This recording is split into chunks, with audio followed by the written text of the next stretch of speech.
bisu, dan sekarang dia bicara.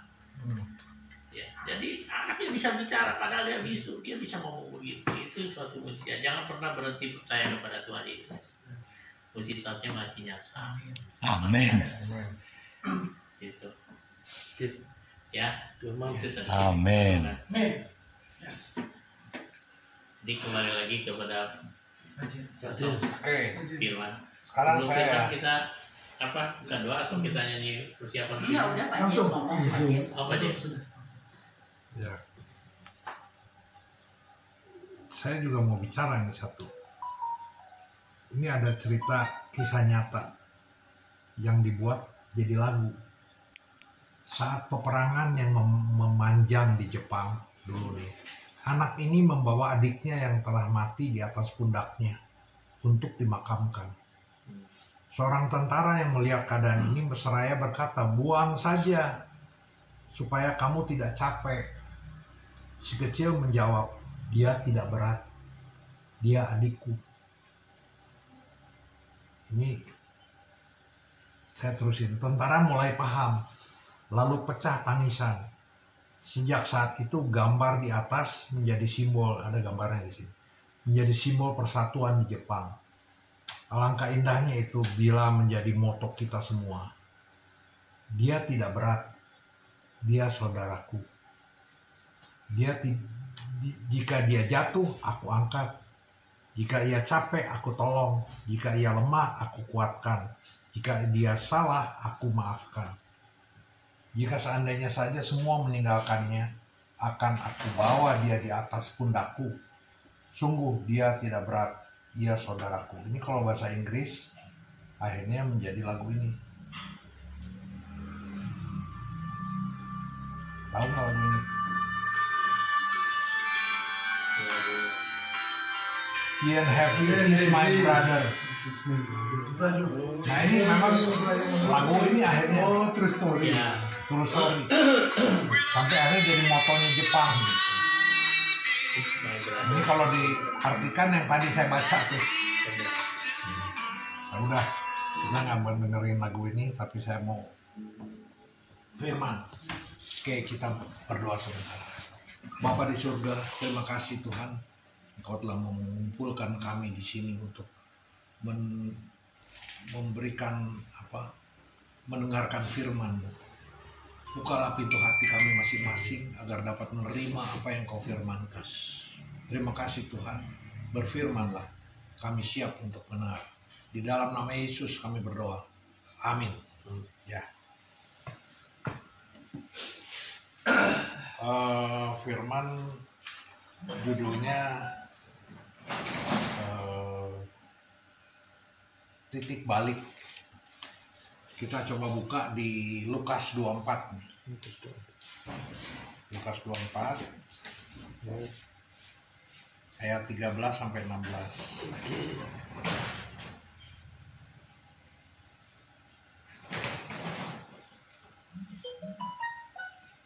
Saya bacakan aja. Pada hari itu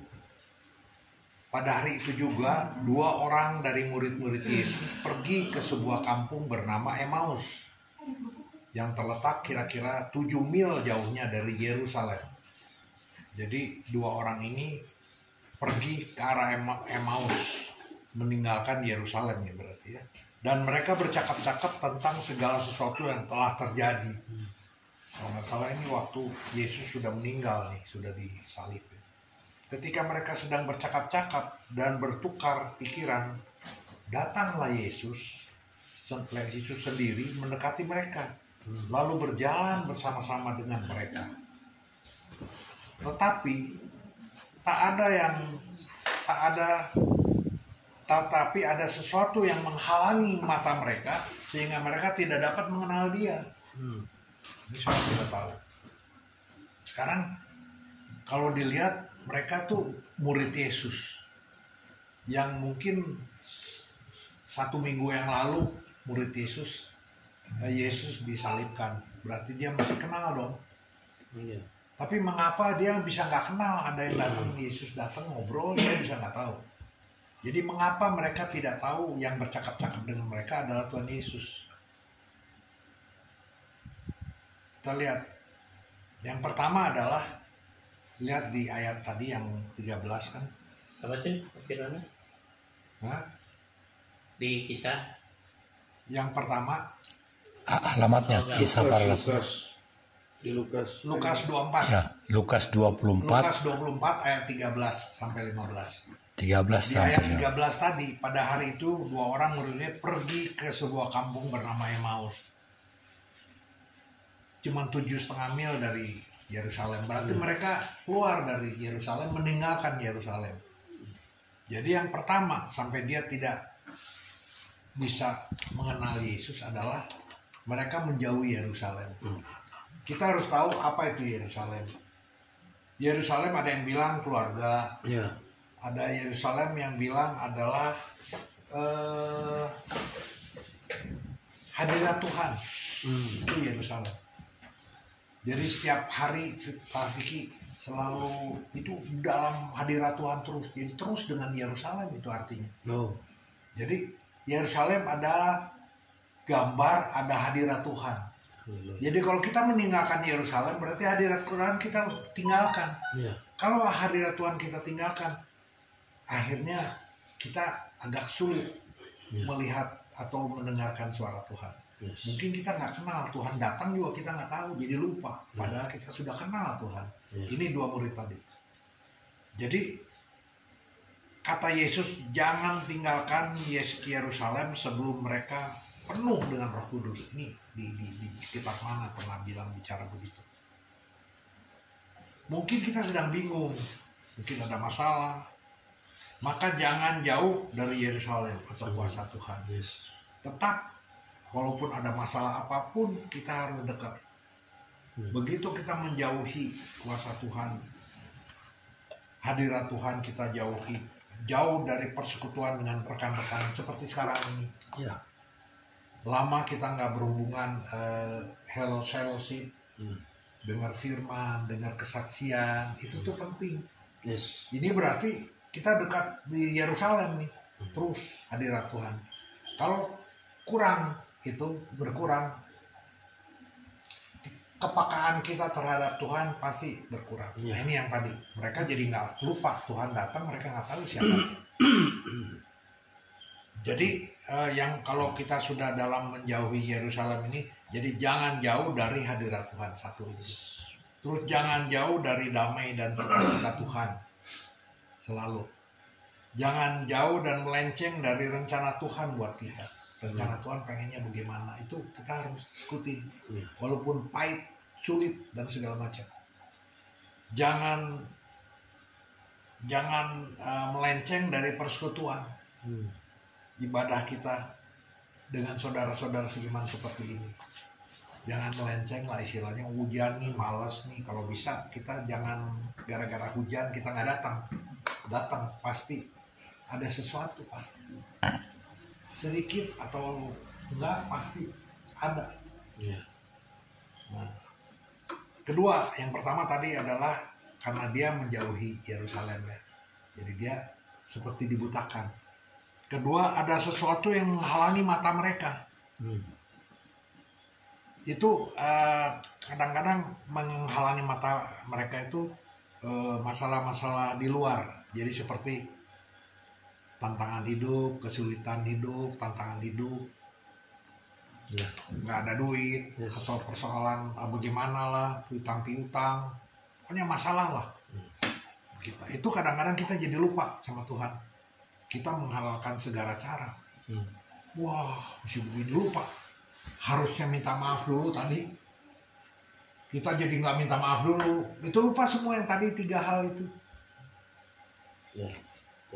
Mengampuni juga tidak, lupa semua. Nah itu karena gara-gara kadang-kadang tantangan hidup, persoalan itu.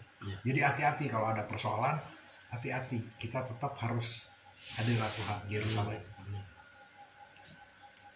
Sampai pada saat orang Israel 10 tulah, bangsa Israel dikasih 10 tulah, tetap tidak digubris pada saat itu. Dikasih apa, gimana, lupa mereka karena persoalan hidup mereka waktu itu dijajah oleh bangsa Romawi. Sampai diapain juga oleh Tuhan, mujizat segala macam, mereka lupa. menjadi tidak menyadari kebaikan Tuhan. Apa yang Tuhan sudah berikan, mereka sampai laut dibuka. Mereka lupa setelah itu. Kenapa saya dibawa ke sini? Padahal dengan mujizat dari Tuhan sudah diberikan, mereka bisa lupa. Karena sudah lupa, karena segala macam tantangan hidup, segala macam itu. Jadi kecewa, pahit, hati, kecewa, itu hati-hati. Kita bisa kadang-kadang lepas dari Tuhan. Coba lihat Amsal 18 ayat 19a, coba. Itu di situ. Amsal 19 ayat 18. Amsal 18 ayat 19a. Coba baca Pak Peki. Saudara yang dikhianati lebih sulit dihampiri daripada kota yang kuat. Amin. Kalau sudah ada dikhianati, itu didatengin sama kita susah. Orang kalau udah begitu, itu susah. Dibilang bagaimanapun susah. Jadi ini memang kenyataan hidup. Orang kalau sudah lagi susah, lagi pahit, lagi pahit hati, kita datengin cara apapun kadang-kadang susah. Nah, jadi titik baliknya di Lukas 25 ayat 15 tadi ya. Iya, tadi. Lukas yang tadi ya, Lukas 24 ayat 15 tadi ya. Iya, Lukas 24 ayat 13 sampai 17. 13 sampai 17. Pada hari itu. Lukas 24 kita cari ayat 30 sampai 33. 30 coba. Ini titik baliknya. Lukas 24 ayat 30. Waktu ia duduk makan dengan mereka, ia mengambil roti, mengucap berkat, lalu memecah-mecahkannya dan memberikannya kepada mereka. Ketika itu terbukalah mata mereka, dan mereka pun mengenal dia, tetapi ia lenyap di tengah-tengah mereka. Kata mereka seorang kepada yang lain, bukan seperti kita berkobar-kobar ketika ia berbicara dengan kita di tengah jalan, dan ketika ia menerangkan kitab suci kepada kita. Lalu bangunlah mereka dan terus kembali ke Yerusalem. Di situ mereka mendapati ke-11 murid itu. Mereka sedang berkumpul bersama-sama dengan teman-teman mereka. Jadi ini titik baliknya. Waktu kita jauh, Tuhan akan mengobarkan hati kita. Dia akan mencari kita, mengobarkan hati kita untuk balik lagi. Itu titik baliknya kita. Jadi mungkin kita dapat kabar, aduh ini lihat baca ini, aduh ini diundang di Braga Chapter, jadi ingat, aduh pengen dengar firman. Nah itu mengobarkan. Nah sekarang pertanyaannya apa yang harus kita lakukan? Kalau sudah ada begini, kita pernah kejadian, kita keluar melewati meninggalkan Yerusalem, kita balik lagi. Terus sekarang caranya bagaimana? Ini kuncinya di Mazmur 92 ayat 13.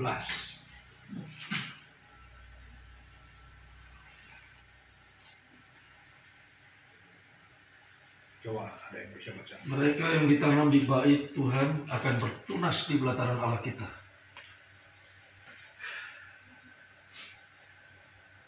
Bukan 92 ayat 13. Ayat 13. Orang yang benar akan bertunas seperti pohon korma, akan tumbuh subur seperti pohon aras di Libanon. Nah itu cuman dua hal ini. Orang benar seperti pohon korma. Coba kita lihat pohon korma.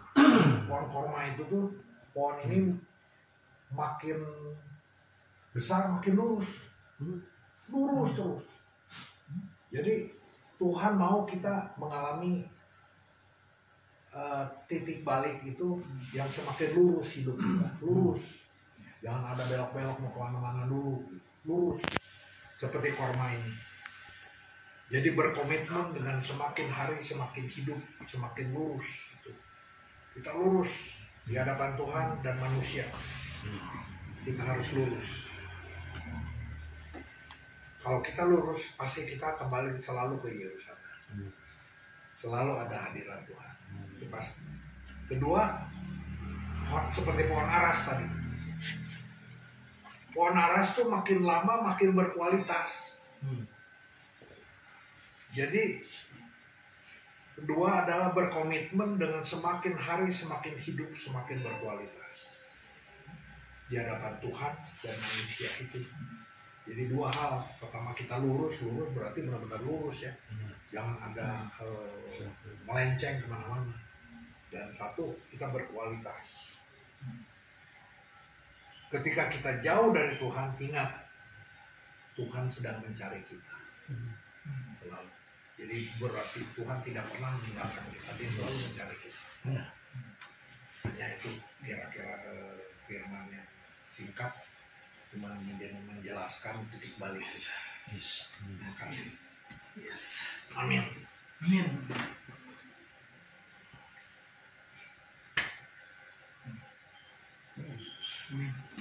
Ya, terima kasih Pak.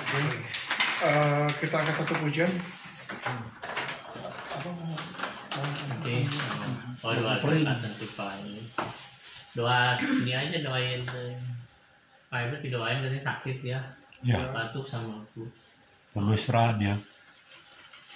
Tapi dia memberikan penampilan luar biasa di sana. Semangatnya luar biasa jadi. Baik di Ponorogo di Jawa Timur maupun di Karawang dan dulu bulan lalu di Purwakarta.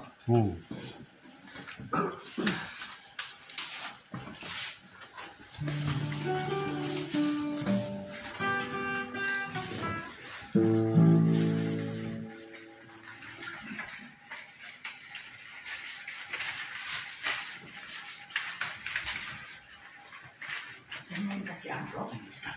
Oh, iya Ibu. Oh, ini siapa? Oh, Siapa? Beres sudah. Beres. Siapakah aku ini?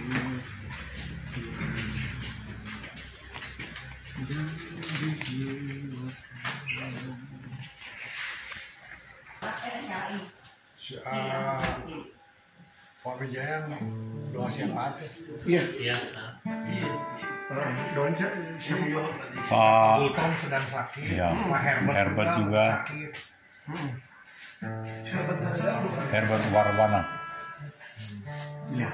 Yang lain kalau Pak Tony ada masalah keluarga, saya nggak tahu apa. Ada persoalan yang nggak bisa kesini. Yang lain minta kesehatan ini semua ya. Pak Gultom, Pak Herbert ya. Pak Herbert dah. Pak Tony masalah keluarga ya. Ya. Atau nih Tejo Tony Kurniawan. Ada dua, satu Tony Kurniawan, satunya Tony Tejo. Oh, ada tenor. Kalau Pak Vicky kenal sama Tony Tejo, di Kopo. Oh, yang kemarin ya. Yang sakit siapa Tony? Bukan Tony, bukan. Bukan Tony. Sudah sama. Tidak sama ya. Bukan. Yang sakit Pak Tony, bukan Pak Tony. Herbert dan Gultom. Sama Pak Gultom. Herbert Tony, Pak Tony mah lagi ada masalah katanya keluarga. Ya Tony mereka singgah sana. Bukan sakit. Punya banyak kontrakan kali dia. Nggak tahu. Nggak tahu apa. 70-80 emang sisanya. Ya, 9. Mari kita bersama berdoa. Bapa, kami mengucapkan terima kasih atas segala berkat-Mu ya Tuhan. Firman-Mu kepada kami untuk tetap dapat memuji dan menyembah Bapa, bahwa Engkau adalah Allah yang Maha Baik, Allah yang Maha Kudus. Kami mengucapkan terima kasih memiliki Allah yang Maha Baik. Pada malam ini kami berdoa untuk Pak Gultom yang sedang dalam keadaan sakit. Tuhan tolong jamah Pak Gultom. Kiranya Tuhan memulihkan kesehatannya Pak Gultom, makin hari makin pulih kesehatannya Bapak. Kami serahkan Pak Gultom kepada Bapak. berkati Bapak, dokter-dokter yang memberikan obat-obatan.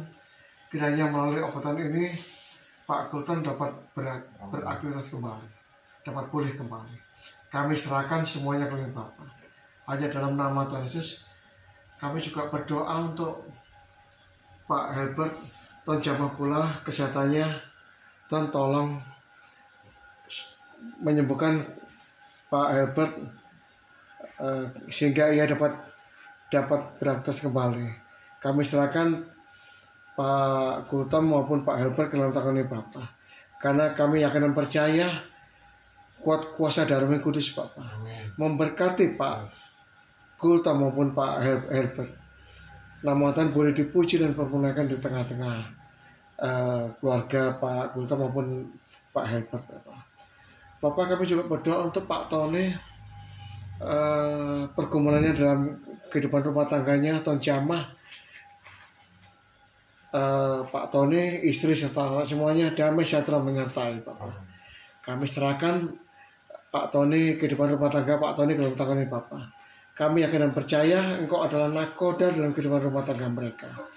Ajari mereka bersandar kepada Engkau ya Tuhan. Kami serahkan Pak Tony, istri serta anak-anak semuanya ke dalam Bapak.